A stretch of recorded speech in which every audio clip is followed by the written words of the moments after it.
Kanchipuram Vakula silks నాణ్యత మా ప్రాధాన్యత. మదీనాగూడ, మియాపూర్, హైదరాబాద్ లో త్వరలో శుభారంభం.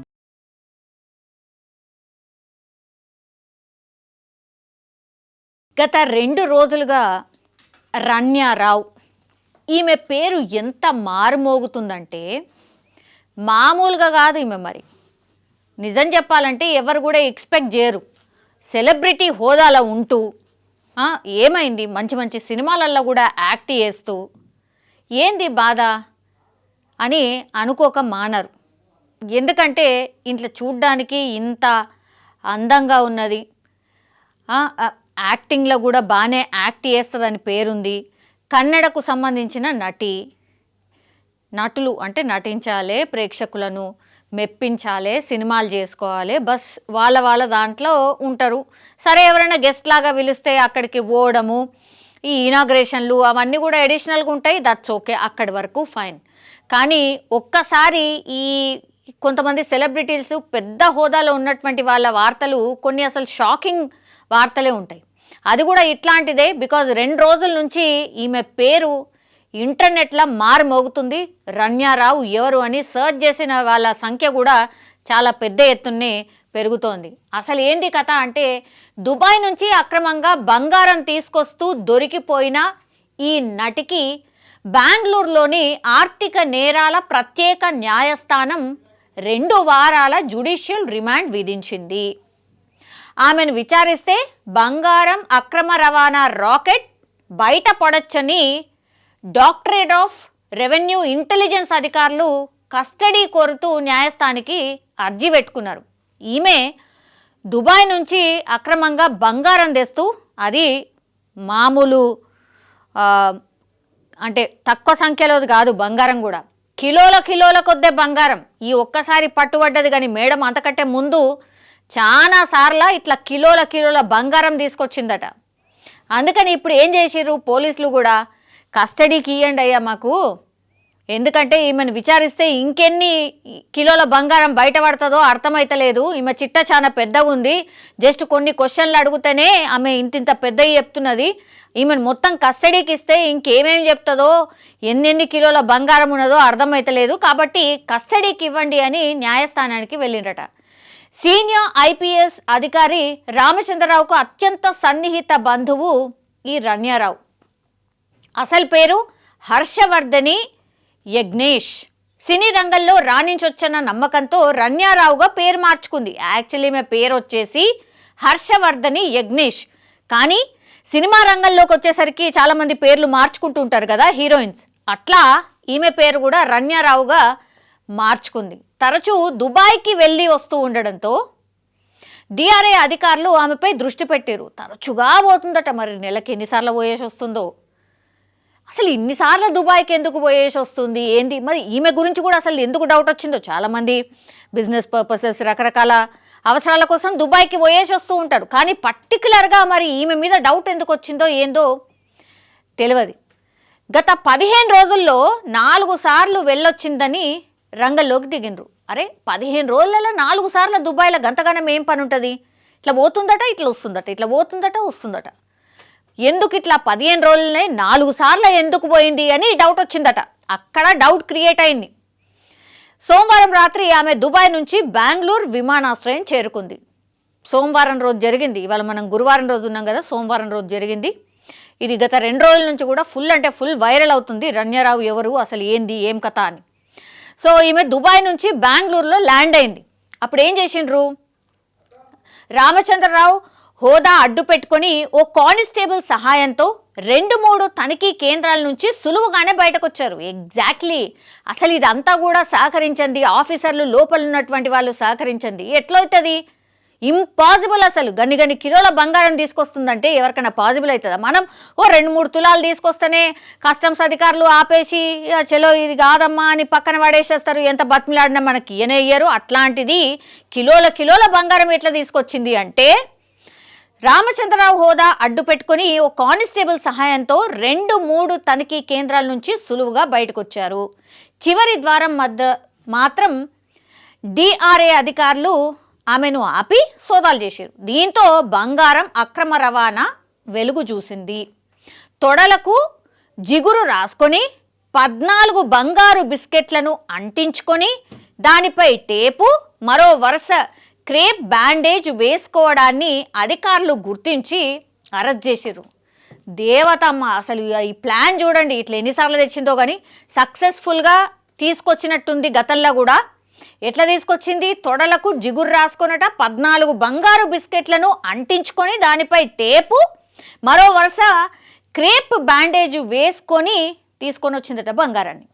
కొందరు రాజకీయ నాయకులు, అధికారులు, నటులకు సంబంధించిన నగదును హవాలా మార్గంలో దుబాయ్కి తరలిస్తే దాంతో అక్కడ బంగారం కొని అక్రమంగా తీసుకొస్తున్నట్టు ప్రాథమికంగా గుర్తించారు. అంటే బ్లాక్ మనీని వైట్గా చేసుకోతందుకు ఈమెను వాడినరు అన్నట్టు. ఎవరెవరున్నారు? పెద్ద పెద్ద హస్తాలే ఉన్నాయి, చూసిండ్రు కదా. ఎవరి దగ్గర ఉంటాయి బ్లాక్ మనీ? ఎవరి దగ్గర ఉంటాయి? రాజకీయ నాయకులు, అధికారులు, అట్లాగే నటులు. వీళ్ళు తీసుకునే రెమ్యునరేషన్ మామూలుగా ఉంటుందా? 1-2 కోట్లేనాయి. ఏడ దాచుకుంటారు? ఇప్పుడు బ్యాంకులో కూడా దాచుకోవడానికి లేదు. ఎప్పుడు రైట్స్ అయితాయో తెలియదు. ఏం చేయాలిగా? వీళ్ళు ఏం చేస్తారు? ఇట్లా ఈమె ద్వారా పైసలు తీసుకుపోతుంది, బంగారం బిస్కెట్ల రూపంలో ఇడికెత్తి తీసుకొని వస్తుంది అన్నట్టు. ఇది ఈమె అడిషనల్గా చేస్తున్నటువంటి వర్క్ అనుకోవచ్చుగా. సో ఐపీఎస్ అయిన బంధువు హోదా ఉపయోగించుకొని విమానాశ్రయం నుంచి బయటకు వచ్చాక పోలీస్ ఎస్కాట్లోనే ఇంటికి వెళ్ళేదని తెలిసింది. ఇక్కడ చూడుండ్రి, ఒక ఐపీఎస్ అధికారే ఈమె వెనకాలన్నాడు. ఇక ఏముంది, ఆమెకు అసలు భయం ఎక్కడిది? హ్యాపీగా పోతుంది, హ్యాపీగా వస్తుంది. అసలు ఎట్లా కూడా ఏడ కూడా తేడా రాలే. మరి బాగా సార్లు ఇప్పటివరకు ఎన్నిసార్లు వేసి వచ్చిందో ఏమో కానీ తెలియదు. కానీ ఈసారి కూడా అట్లనే పోతా వస్తా అని అనుకున్నది. మరి ఇక్కడ ఏం డౌట్ వచ్చిందో, ఎందుకు వచ్చింది అంటే 15 రోజులలో 4 సార్లు దుబాయ్కి వేసి వచ్చిందట. అసలు ఇది ఏంది, ఫ్రీక్వెంట్గా పోతుంది వస్తుంది ఏంది అని నిఘా పెడితే ఇగో ఇదంతా బయటకు వచ్చింది. ఇక ఈమెను పట్టుకున్నారు కదా, పట్టుకోగానే ఈ వెనకాలు ఎవరున్నారు అని చూస్తే ఒక ఐపీఎస్ అధికారే, ఆమె బంధువు కాబట్టి తేలిగ్గా బయటకు వచ్చేసేది. ఆ లోపల కూడా కొంతమంది సహకరిస్తుండే, వాళ్ళు ఉంటుండే, బయటకు వస్తుండే. మళ్ళీ ఎస్కాట్ రూపంలోనే ఆమె మంచిగా ఆమె ఇంటికి పోతుండేనట. అయితే ఇప్పుడు ఏం చేసిండ్రు? ఇదంతా అయింది, ఈ ఎపిసోడ్ అంతా నడిచింది. అసలు ఆమె దగ్గర ఏముంది? సరే, ఇప్పుడు ఒక్కసారి పట్టుబడితేనే ఈమె దగ్గర గింత దొరికింది కదా, ఈమె ఇంట్లో సోదాలు చేస్తే మరి ఎంత దొరకాలా అని సోదాలు చేసిండ్రు ఇమీడియట్గా. ఏం దొరికింది? 3 and 4 BHK లగ్జరీ అపార్ట్మెంట్స్. అది ఎక్కడ? గోపన్పల్లిలో, అంటే బెంగళూరులోని గోపన్పల్లిలో ఆమె నివాసం ఉండేటటువంటి ప్రాంతం. సో ఆమె ఇంట్లో రైడ్ చేస్తే రన్యారావు విమానాశ్రయంలో అరెస్ట్ అయ్యాక లావెల్లీ రోడ్లోని ఆమె ఫ్లాట్లో పోలీసులు సోదాలు చేసిండ్రు. 2.67 కోట్ల నగదు అంటే పైసలు, 14.2 కిలోల బంగారం బిస్కెట్స్, మరో 600 గ్రాముల ఆభరణాలని వీళ్ళు స్వాధీనం చేసుకున్నారు. వీటి మొత్తం విలువ ఎంత? 17 కోట్ల రూపాయల విలువ ఆమె ఇంట్లో ప్రస్తుతం ఉన్నది. 17 కోట్ల విలువైనటువంటి బంగారము, నగదు, అట్లాగే ఈ ఏంటది 600 గ్రాముల ఆభరణాలు అంటే ఆర్నమెంట్స్ రూపంలో ఉన్న మొత్తం కలిపితే ఎంత అంటే 17 కోట్ల విలువైంది ఆమె ఇంట్లో పెట్టుకొని ఉంది అని అంటే ఎప్పటి నుంచి ఎన్నెన్ని కిలోల బంగారం అలా ఇంట్లో పెట్టుకుంది, అది ఎక్కడికి చేరవేస్తుంది ఏంది అనేది కూడా అంతు చిక్కనటువంటి ప్రశ్న. సో స్మగ్లింగ్ చేయాలని కొందరు బ్లాక్మెయిల్ చేశారని నిందితురాలు పోలీసు విచారణలో వెల్లడించినట్టు తెలిసింది. ఇది ఇక ఏం చేయాలి? ఇప్పుడు పట్టుబడ్డది కదా, ఏం చెప్పాలి? ఇక వేరేల మీద వేసేయాల, నువ్వు ఇట్లా స్మగ్లింగ్ చేయాల్సిందే, లేకపోతే నేను చంపేస్తాం, ఇంకోటి చేస్తాం, మీ ఫ్యామిలీ మెంబర్స్ ఇంకోటి చేస్తామని ఇట్లా బెదిరించిండ్రు. సో తప్పనిసరి పరిస్థితిలో ప్రాణ భయంతో నేను ఇవన్నీ చేసినా అని పోలీసుల విచారణలో చెప్పిందట. ఏది 14 కోట్ల విలువైన అన్ని పెట్టుకొని ఇగో ఇవి రన్యారావు గారు చెప్పిన స్టేట్మెంట్లు. ఆమెకు సహకరించిన కానిస్టేబుల్ని అధికారులు విచారించారు. కానిస్టేబుల్ లోపల నుంచి బయట వరకు అందరు కూడా సహకరించారు కదా, వాళ్ళని కూడా పట్టుకొచ్చి విచారించారు. త్వరలోనే ఆమె భర్తను ప్రశ్నించే అవకాశం ఉంది. మ్యారీడిమే. సో భర్తకు తెలుసుంటే ఆయన కూడా ఇన్వాల్వ్ అయినట్టే డైరెక్ట్గా. సో భర్తను కూడా తీసుకొచ్చి ప్రశ్నించబోతున్నారట. ఐపీఎస్ అధికారి రామచంద్రరావు స్పందిస్తూ ఆమె కార్యకలాపాలతో మాకెలాంటి సంబంధం లేదు, భర్తతో కలిసి ఏ వ్యాపారం చేస్తున్నారో తెలియదు అంటున్నాడట. వారే వా, ఇది ఇంకా అద్భుతం. గింత పెద్ద మొత్తంలో బిస్కెట్లు తీసుకొస్తున్నది, గింతగానం చేస్తుంది అంటే కూడా మీకు అసలు ఏం సంబంధం లేదంటే ఆమెతో పాసిబుల్ అవుతుందా? హీరోయిన్ అనగానే ఇట్లా కిలో బంగారం తీసుకురావచ్చా? ఎట్లయితుంది? ఒక పై స్థాయి అధికారి లేకుండా ఎట్లయితుంది? ఈ స్వయంగా మీరైతే బంధువే అయ్యే. సో మీరు ఆర్ ఇప్పుడు మీ బంధువు అన్నటువంటి ఈ రణ్యారావు వీళ్ళిద్దరూ కలిసే ఈ పెద్ద పెద్ద నాయకులకు సంబంధించిన బ్లాక్ మనీని అంతా కూడా వైట్గా మార్చడానికి మీరు కలిసికట్టుగా చేసుకున్న ఒక ఒప్పందం అనుకోవచ్చుగా. లేకపోతే ఆమెకు ఎట్లా పాసిబుల్ అవుతుంది? ఇంపాసిబుల్. సరే, ఇప్పుడు పోలీసు విచారణలో అయితే తేలే అవకాశం అయితే డెఫినెట్లీ ఉంది. కానీ గింత ఆశపడుతూ గిన్నిన్ని కిలోల బంగారం తెచ్చుడేంది? అది ఒక పోలీస్ డిపార్ట్మెంట్లో అంత ఉన్నత స్థాయిలో ఉన్నటువంటి వ్యక్తి సహకరించుడేంది? అసలు ఏమవుతుంది? ఏం జరుగుతోంది? మరి ఈమె విషయం బయటకు వచ్చింది కాబట్టి సరే, ఇట్లా ఎక్కడ ఇంకా ఏమేం జరుగుతున్నాయో అర్థం కాని పరిస్థితి అన్నట్టు. ఇప్పుడు లోపల ఈ కానిస్టేబుల్ వీళ్ళు సహకరించి బయటకు వరకు తీసుకొస్తున్నారు. అట్లా ఎన్నిసార్లు అయిందో, ఎంతమందికి ఇట్లా జరుగుతుందో, ఎంతమంది ఇట్లాంటివి చేస్తుండ్రో ఇవన్నీ కూడా ఫైండ్ అవుట్ చేయాలి.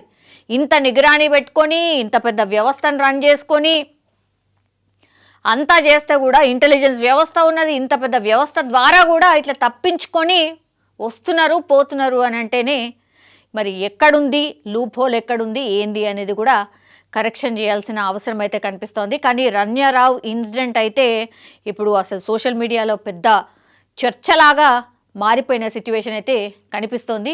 అయితే ఆమె ఇంకేం విషయాలు చెప్తుంది? సరే, తప్పించుకోవడానికి నువ్వు స్మగ్లింగ్ చేయాలి, లేకపోతే నిన్ను చంపేస్తామనో ఏదో అనో బెదిరించిర్రు అన్నారు. బెదిరిస్తే ఎవరు బెదిరించిర్రు ఏంది అనే ఇన్ఫర్మేషన్ డెఫినెట్లీ పోలీసులు డెఫినెట్లీ కనుక్కుంటారు. మరి దీని వెనకాల ఎవరున్నారు? నిజంగానే ఆమెకి బెదిరింపులు వస్తే వాళ్ళ మీద కూడా చర్యలు ఉంటాయి, అరెస్టులు ఉంటాయి, అన్నీ ఉంటాయి.